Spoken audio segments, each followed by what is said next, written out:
ورنہ اگر خدمت خلق کا دامن تھام کر عرب اٹھ جاتا 300 سال کی قیامت فلسطین نہ دیکھتا.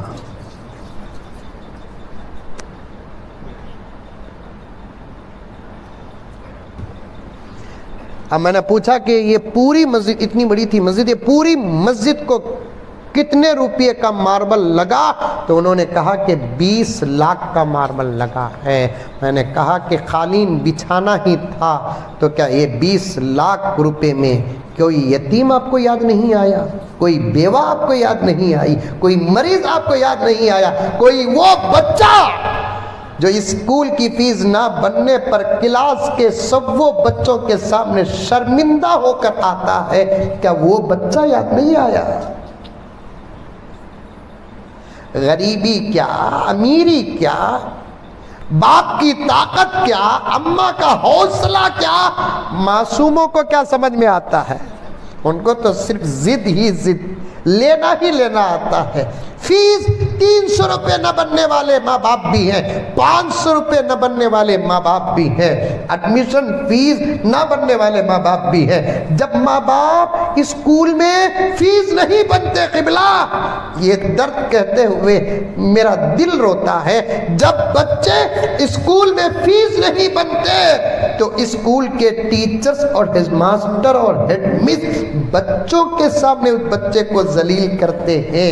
وہ بچہ آ کر اپنے گھر میں کہتا امی فیس کے پیسے دیو، امی ابا فیس کے پیسے دیو ابا. ساتھیوں کے سامنے ٹیچر مجھے ڈانٹے اور کہہ رہے ہیں کہ کل فیس نہیں لائیں گے تو تمہارے اسکول کا داخلہ بند. کوئی بچہ کہتا ہے کہ مجھے وہ ہال ٹکٹ نہیں دیا جائے گا فلاں اور فلاں. یہ 20 لاکھ روپے میں کیا قوم کے ذمہ داروں کو ایسے بچے یاد نہیں آتے؟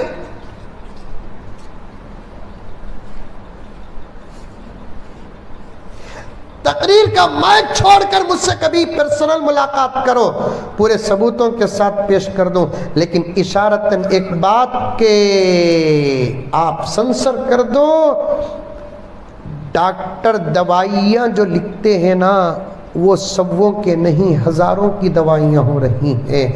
جب شوہر بیماری کے گھاٹ اتر جاتا ہے، بیوی اپنے سہاگ کی حفاظت کے لیے در در پھرتی ہے. آؤ میرے پاس، آؤ ان علماء کے پاس آؤ. کہاں سوتے پڑے ہو؟ موبائل سے باہر نکلنے کا وقت نہیں ہے تم کو. موبائل سے باہر نکل کر تم کو تمہارا گھر نظر نہیں آتا تو دنیا کیا نظر آئے گی؟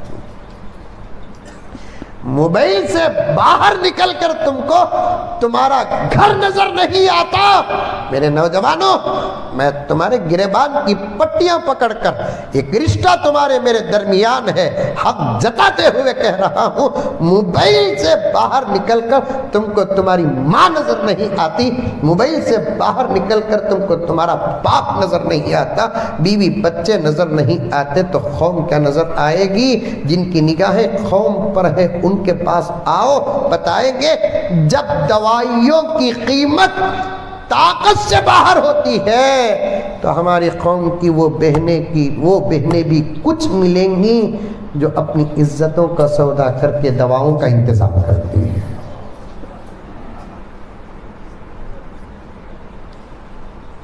میں تو آپ کچھ بھی کہہ لیں، اس وقت میں تہجد کا سبق پڑھانے سے بھی زیادہ خدمت کا سبق پڑھانا چاہتا ہوں.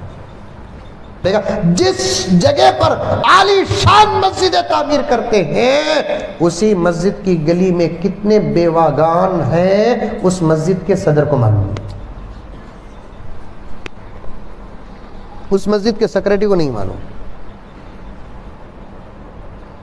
اس مسجد کے ممبر کو نہیں معلوم. ایک تقریر میں نے کہا تھا میرے اساتذہ مجھے بہت دعا دی ہے، کسی کا انتقال ہو جاتا، ہوتا نہیں ہوتا، بیجاپور میں مرتے لوگ نہیں مرتے، نہیں مرتے گا تو بولو آ جاؤ تو یہاں، مرتے نہیں مرتے، کبھی مرد کبھی عورت.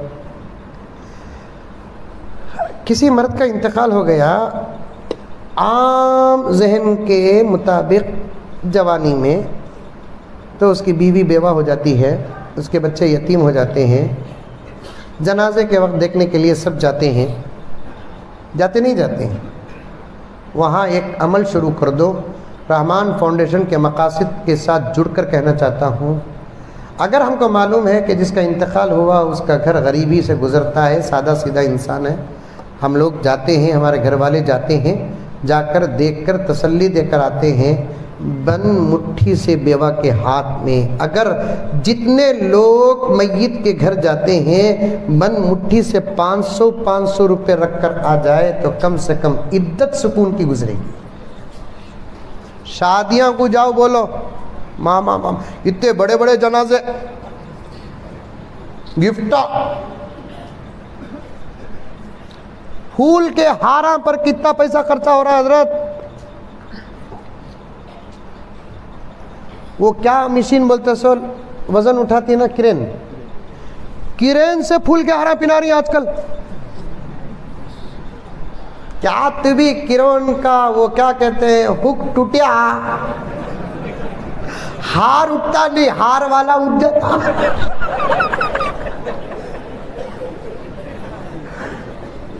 آج کل چل رہا نا صاحب، دوسرے کرے تو کرے، ہم نہ نکو، بات میری بات تمہاری، انما المؤمنون اخوہ۔ کرین سے پھول کا مالا ڈالنے کی ضرورت کیا؟ وہ ایک جگہ میں دیکھا منظر، گزرتے گزرتے پوچھا یہ ہار کی کیا قیمت ہو سکتی ہے؟ تو کسی نے جواب دیا کہ 50,000 روپے۔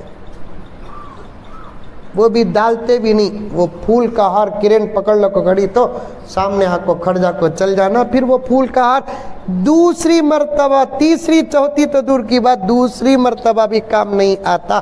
ایس مستورات میں